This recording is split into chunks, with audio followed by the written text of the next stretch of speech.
You spent 12 years inside classrooms designed to prepare you for the future. Yet somehow, the future arrived with credit cards, student loans, and rising rent. Moen explained how money moves through the system. That silence wasn't random. Modern schooling expanded rapidly during America's industrial boom. Factories needed disciplined workers who could follow schedules. Corporations needed literate employees who respected hierarchy. The economy needed stability more than ownership. So the curriculum evolved around compliance and consistency. Math was taught for calculation, not capital allocation. History was taught for dates, not debt cycles. Success meant employment, not equity. This model worked for decades. Wages rose alongside productivity. A single income could support a household. Pensions rewarded loyalty over risk, but something quietly shifted. Productivity kept climbing while wage growth slowed.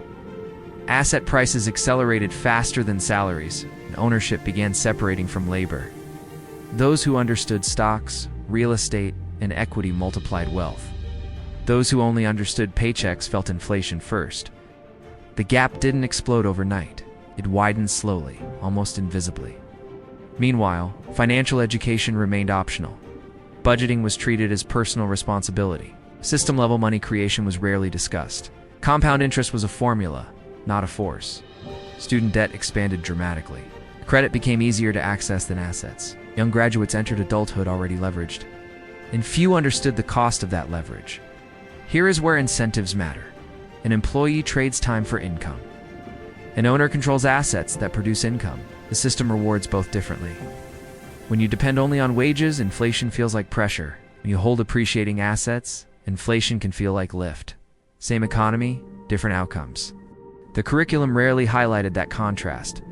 Some reforms attempted to introduce financial literacy. Short workshops, optional electives, scattered programs, but the core structure remained unchanged. School still prioritized employment pathways. Meanwhile, technology accelerated capital concentration.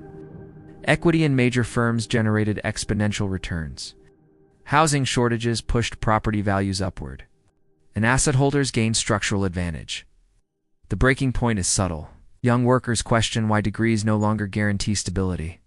Households rely on dual incomes to maintain lifestyle. Retirement feels distant despite full-time work. At the same time, information is everywhere. Vesting platforms are accessible. Markets are discussed on social media daily. Curiosity about ownership is rising, so the question becomes larger than school.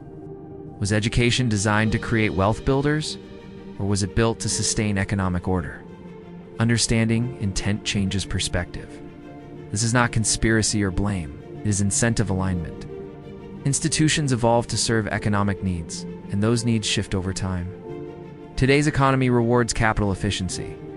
Assets scale faster than labor hours. Debt magnifies both gains and losses. Financial literacy is no longer optional. The real lesson was never hidden. It was simply never central. We were taught how to earn. We were not systematically taught how to own.